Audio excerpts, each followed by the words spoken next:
নমস্কার, সুরজিৎ মান্না ক্রিয়েশনস চ্যানেলের পক্ষ থেকে তোমাদের সবাইকে সুস্বাগতম। আশা করি তোমরা সকলে ভালো এবং সুস্থ আছো। আমি তোমাদের জন্য এই ভিডিওটিতে তুলে ধরছি 2026 সালের ক্লাস 7 তথা সপ্তম শ্রেণীর ছাত্রছাত্রীদের জন্য রায় ও মার্টিন প্রশ্ন বিচিত্র থেকে দ্বিতীয় পর্যায়ক্রমিক মূল্যায়ন তথা সেকেন্ড ইউনিট টেস্টের জন্য ইতিহাসের 7 নম্বর মডেল স্কুলের প্রশ্নপত্রের সেটটির সম্পূর্ণ সমাধান করছি। তার আগে তোমাদের কাছে অনুরোধ, তোমরা ভিডিওটি না টেনে পুরোটা দেখো। ভিডিওটি কেমন লাগলো কমেন্ট করে জানিও, ভিডিওটিতে লাইক দাও এবং শেয়ার করো, এবং চ্যানেলে নতুন হলে চ্যানেলটিকে সাবস্ক্রাইব করে চ্যানেলের সঙ্গে যুক্ত হয়ে যাও। আলোচনা শুরু করছি 273 নম্বর পেজের 7 নম্বর model school lake town government sponsor girls high school. এই স্কুলের প্রশ্নপত্রের সেটটির সম্পূর্ণ সমাধান করছি, তোমরা পুরো ভিডিওটি লক্ষ্য করো। একে দাগে সঠিক উত্তরটি বেছে নিয়ে লেখো। প্রথমে রয়েছে সঙ্গম নামের এক ব্যক্তির ছেলেরা কোন নদীর তীরে বিজয়নগর রাজ্যের প্রতিষ্ঠা করেন? অপশান এতে তুঙ্গভদ্রা। 2 নম্বরে দেবগিরিতে দ্বিতীয় রাজধানী স্থাপন করেন? অপশান সিতে মোহাম্মদ বিন তুগলক। 3 নম্বরে সৈয়দ বংশের প্রতিষ্ঠাতা ছিলেন? অপশান এতে খিজির খান। 4 নম্বরে হজরত মোহাম্মদের মৃত্যুর পর ইসলামীয় জগতের প্রধান শাসক হলেন? অপশান বিতে খলিফা। 5 নম্বরে পানিপথের প্রথম যুদ্ধ হয়? অপশান এতে 1526 খ্রিস্টাব্দে। 6 নম্বরে কৃষকদের পাট্টা দিতেন? অপশান বিতে শেরশাহ। 7 নম্বরে দহশালা ব্যবস্থা চালু করেন? অপশান এতে আকবর। 8 নম্বরে নগর শব্দটির প্রত্যয় আসলে কোন ভাষার শব্দ? অপশান সিতে সংস্কৃত। 9 নম্বরে দিল্লি শহরের প্রধান সমস্যা ছিল? অপশান এতে জলের অভাব। 10 নম্বরে দিল্লি শহরের উৎপত্তি ও বিকাশের পর্যায় ছিল? অপশান বিতে 3টি। 2 দাগের নির্দেশ অনুযায়ী উত্তর দাও। প্রথমে হচ্ছে একটি বাক্যে উত্তর দাও। প্রথমে হচ্ছে সিজদা বা পাইবস প্রথা কে চালু করেন? গিয়াসউদ্দিন বলবন। 2 নম্বরে সৈনিকদের থাকার জন্য সিরি শহরকে তৈরি করেন? আলাউদ্দিন খলজি। 3 নম্বরে হিন্দুদের উপর থেকে জিজিয়া করকে তুলে নিয়েছিলেন? আকবর। 4 নম্বরে জাবদ মানে কি নির্ধারণ করা। 5 নম্বরে হাভেলি কি? এই উত্তরটি তোমাদের রায়ের মার্টিনের সহি কবি থেকে দেখাচ্ছে। উত্তরটি লক্ষ্য করো। কত নম্বর পেজে রয়েছে? 147 নম্বর পেজের রয়েছে।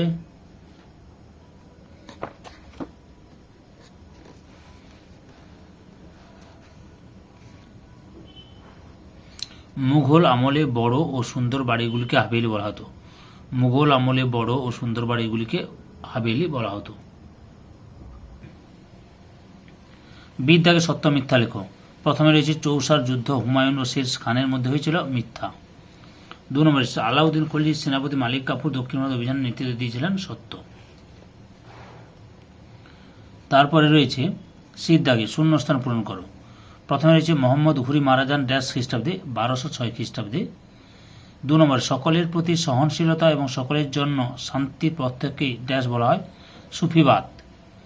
3 নম্বরে তৈমুর লং দিল্লি আক্রমণ করেন ড্যাশ খ্রিস্টাব্দে? 1398 খ্রিস্টাব্দে। এরপরে রয়েছে 3 দাগে 2-3টি বাক্যের নিচে প্রশ্নগুলি উত্তর দাও। প্রথমে রয়েছে ইকতা কি?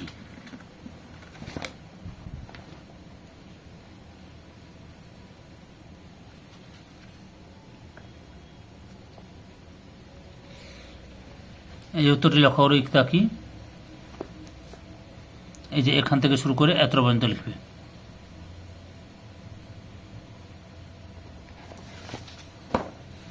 পরের প্রশ্ন কি রয়েছে? ছোট ইকতার শাসক কি দায়িত্ব পালন করতেন? উত্তরটি দেখো। কৃষকদের কাছ থেকে কর আদায় করা। কি লিখবে তোমরা? কৃষকদের কাছ থেকে কর আদায় করা। অথবাতে রয়েছে আলাউদ্দিন খলজির সময়ে বাজার দর তদারকির জন্য কি কি নামের রাজকর্মচারী নিয়োগ করা হয়েছিল? উত্তরটি লক্ষ্য করো। দিওয়ান ই রিয়াসত, শাহনা ই মান্ডি, বারিত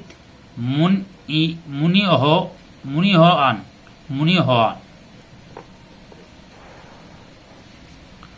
2 নম্বরে রয়েছে কৃষ্ণদেব রায় কে ছিলেন? তেলুগু ভাষায় লেখা তার বইটির নাম লেখো।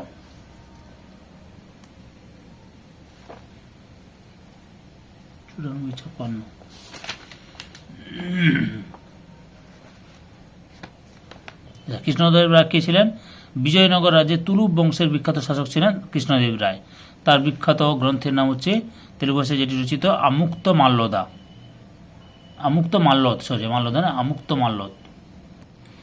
3 নম্বরে রয়েছে হলদিঘাটের যুদ্ধ কত খ্রিস্টাব্দে কাদের মধ্যে হয়েছিল?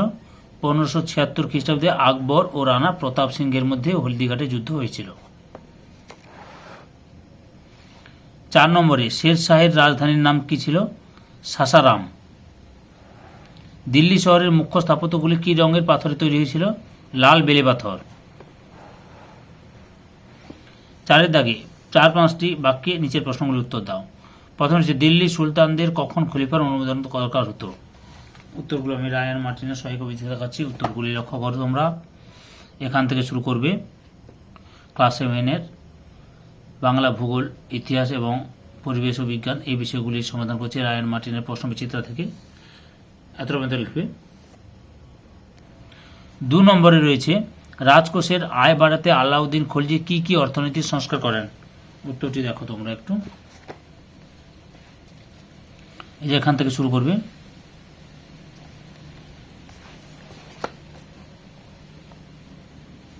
এতটা পর্যন্ত লিখবে। ওই ভিডিওগুলো দেখতে চাইলে আমার চ্যানেলের প্লে লিস্টে গিয়ে দেখে নাও, নাহলে এই ভিডিও ডিসক্রিপশনে তার লিঙ্ক দেওয়া আছে, ওখানে ক্লিক করে দেখে নিতে পারো। অথবাতে রয়েছে মঙ্গল আক্রমণ প্রতিরোধের জন্য গিয়াসউদ্দিন বলবন কি ব্যবস্থা নিয়েছিলেন? উত্তরটি দেখো। এই যে এখান থেকে শুরু করবে, দিয়ে তোমরা এতটা পর্যন্ত লিখবে।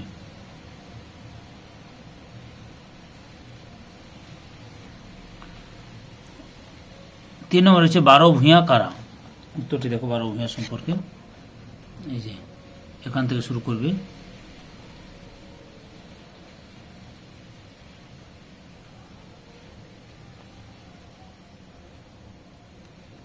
এতটা পর্যন্ত লিখবে।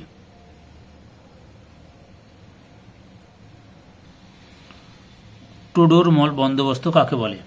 রায়ান মার্টিনের সহায়ক বই থেকে প্রশ্ন উত্তরগুলো দেখাচ্ছি তোমাদের। উত্তরটি তোমরা এখান থেকে শুরু করে এতটা পর্যন্ত লিখবে, বা এতটা পর্যন্ত লিখতে পারো। পরের প্রশ্ন 4 নম্বরে ভৌগোলিকভাবে দিল্লির অবস্থান কিরকম ছিল? উত্তরটি লক্ষ্য করো।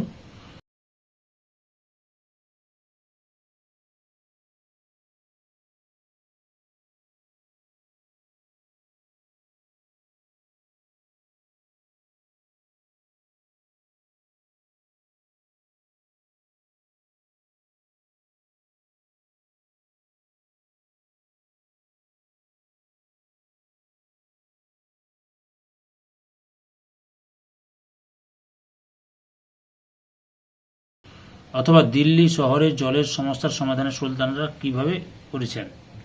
উত্তরটি দেখো। এই যে সমস্যা সমাধান এখান থেকে শুরু করবে,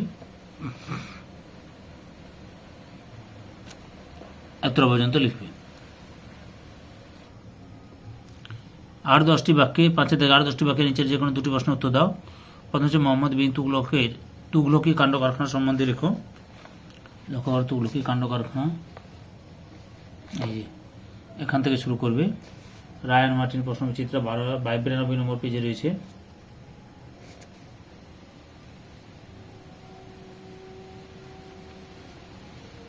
এতটা পর্যন্ত লিখবে। 2 নম্বরে রয়েছে শের শাহের শাসন সংস্কার সম্বন্ধে লেখো। উত্তরটি তোমরা দেখো। শের শাহের শাসন সংস্কার।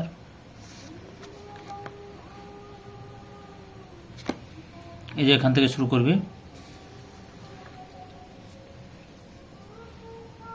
ইতিহাসের আগের ভিডিওগুলো বা আগের শেরগুলো দেখতে চাইলে আমার চ্যানেলের প্লে লিস্টে গিয়ে দেখে নাও, নাহলে এই ভিডিও ডিসক্রিপশনে তার লিঙ্ক দেওয়া আছে, ওখানে ক্লিক করে দেখে নিতে পারো। এতটা পর্যন্ত লিখবে। 3 নম্বরে রয়েছে শাহজাহানাবাদের মিশ্র প্রকৃতির নাগরিক বসতি সম্পর্কে যা জানো লেখো। উত্তরটি দেখো। রায়ান মার্টিনের সহায়ক কবিতা প্রশ্ন উত্তরটি দেখাচ্ছি, তোমরা এখান থেকে শুরু করবে।